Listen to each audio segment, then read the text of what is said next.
Alright, today I want to do a quick little Dark Souls 3 boss tier list.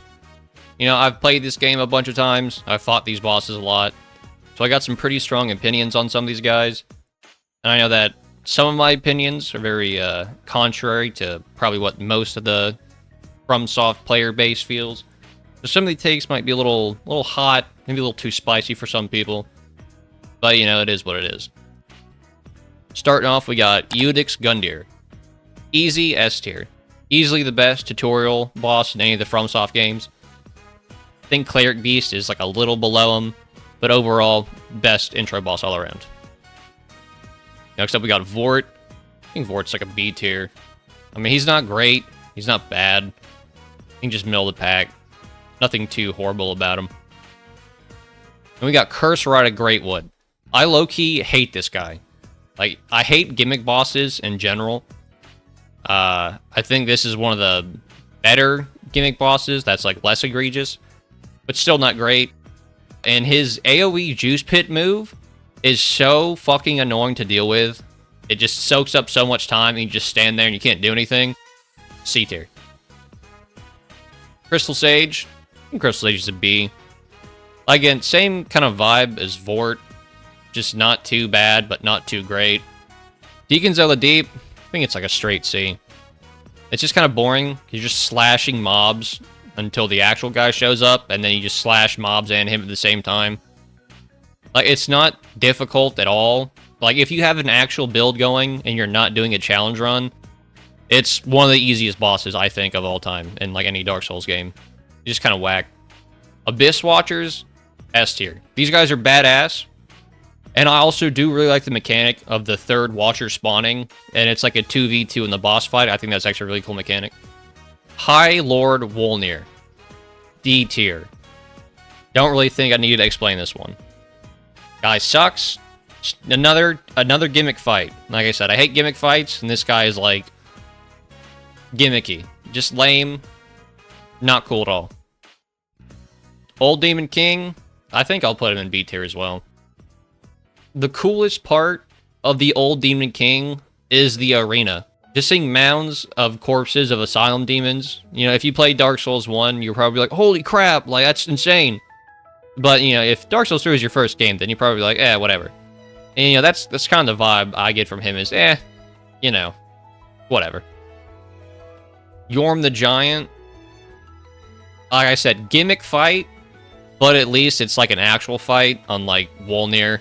You know, I'll give him a B. Plus, you don't even have to really engage with the gimmick if you're good enough. You can just use an actual weapon. Aldrich. I don't know, man. I think Aldrich is like a B too. Mostly just because the arrow rain. The phase 2 arrow rain is so annoying to deal with and it tracks so hard. Plus, the rest of the move set isn't really that cool. Dancer. I think Dancer's our first A tier. Dancer goes hard, I will say. Especially phase 2, where she has the water and the fire sword slashing at the same time. I think overall, just a really badass fight. And with the music going too, yeah. I think Pontiff, right up there with Dancer. Easy A tier. Dragon Slayer armor. I almost want to put him in S tier. Like, if there's a tier between S and A, I'd put him there. But I don't think he's quite S tier. I think he's a really good boss. I think if those bullshit dragons on the left and right side of the arena weren't there, I think maybe an S. But with those stupid dragons on the side, it's an A. It's just annoying to deal with. And just, like, it's anti-fun, I feel like. Lothric and Lorien, put them in A too. I feel like they're pretty decent second to last boss in the game. But like I said, it's no S tier. They're really good, but they're not, you know, Gundyr good. I really don't like Osiris that much. I'm not really sure how other people feel about him. I've seen a lot of mixed reactions to this boss. But low-key, I think he kind of stinks. The first phase, it's not that good. Just kind of boring. Just jumps and slams his staff. Second phase is alright. His one frame charge up slam, it's kind of bullshit and annoying to deal with.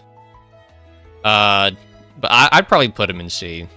Like, maybe a tier between B and C exists in some world, and he goes there, but I don't think he's B tier material. I think he's more along C.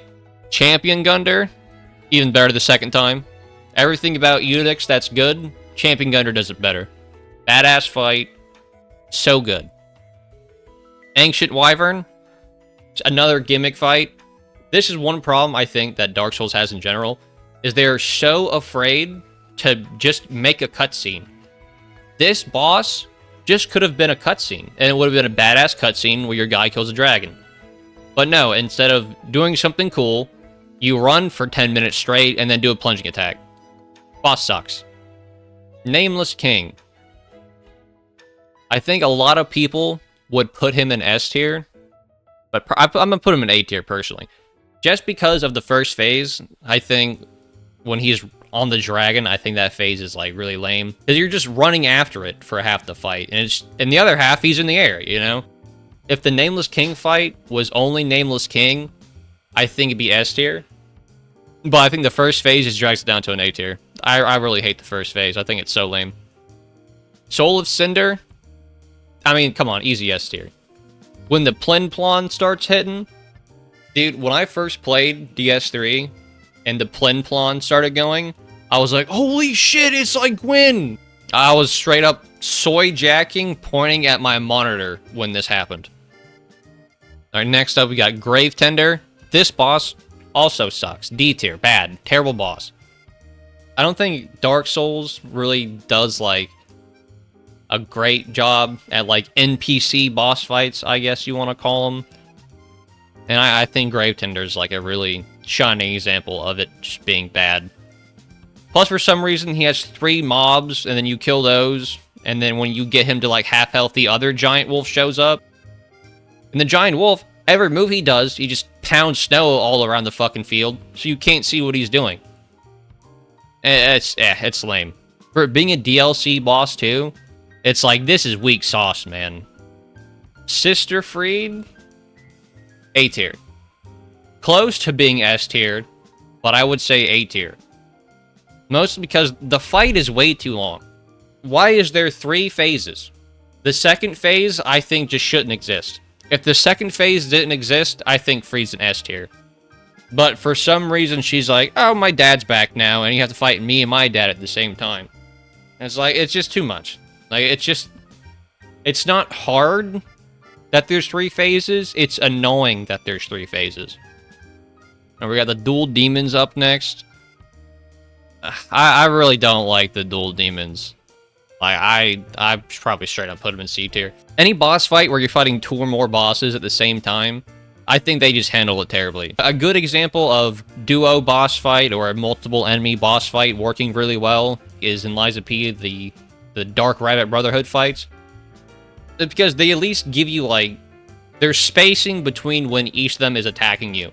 You're not getting frame trapped by attacks. It's not a miserable experience. Like, it's hard, but it's not bullshit. You like how a lot of, like, Ornstein and Smough, which is another thing I'll probably get flack for, but Ornstein and Smough is overrated. That boss fight actually kind of sucks. But it's weird how they diverge from Ornstein and Smough on this guy. And instead of, like, when you kill the first one, the second one just transforms. No, you have to kill 3 full health bars. It's a time waster. I feel like some of these bosses were just made to eat up time. I don't know why, but that's what it feels like. Having to chew through 3 health bars for one boss fight, especially when the 3rd health bar is, like, turbo boosted, it just feels like it's a time sucker. Alright, next up, we got Half-Light. For Half-Light, we're gonna make a new tier, and it's called Half-Light. And Half-Light's going in there. The worst boss in the entire game by far. It's just Elden Ring PvP, and the person you're PvPing against is spamming the hell out of the Moonveil Ash of War. And again, it's another time soaker, because you have to run in, you have to kill the giant dies, you have to wait for the Church Guardian to spawn, you have to kill that guy before Half-Light shows up, then you have to get Half-Light to half HP, and then the second Church Guardian shows up, and then you have to kill him, because if you don't kill him, he'll heal Half-Light for all the damage you did. You have to kill the Church Guardian, and then you can kill Half-Light. Why? Why is it that way? Then actually fighting Half-Light by himself, it's just like not... Ugh, God, dude. I hate it. It's so bad. I think this boss fight is right above Bed of Chaos on, like, bottom of the barrel of how bad bosses are. And that's, like, the only redeeming thing I can say about it. Alright, this opinion is probably going to get me in a little bit of trouble. Dark Eater Midir is, like, C tier. FromSoft does an awful job at dragon boss fights. In Elden Ring, I can kind of give them a pass because they give you Torrent. But Dark Eater Midir feels like it's an Elden Ring boss that's in Dark Souls 3. One of the things I hate most about all their dragon fights is most of the fight is spent just running after the boss.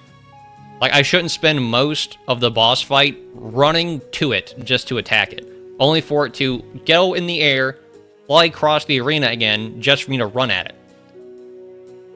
And that's how it is in, like, Elden Ring, too. But at least you have Torrent, right? Like, you can kind of get there quicker. But in the Dark Souls games, you just have to run. And it's... like, all the dragon fights feel like time soakers. Slave Knight Gale, I will put him at S tier. I think it is probably the best way to wrap up DS3. Fantastic boss, badass design, cool moves, badass boss overall. And these aren't ordered by anyway, but I guess I probably can order them. Give me a second here. I've ordered it now. So this is the worst of the S tier, and this is the best of the S tier. Then so long with the A, B, C, D, and Half-Lights by himself. Okay, there's my list. I'm sure it probably differs from a lot of people on some aspects. So if you disagree, let me know why. Let me know where you would have placed people differently. And thanks for watching.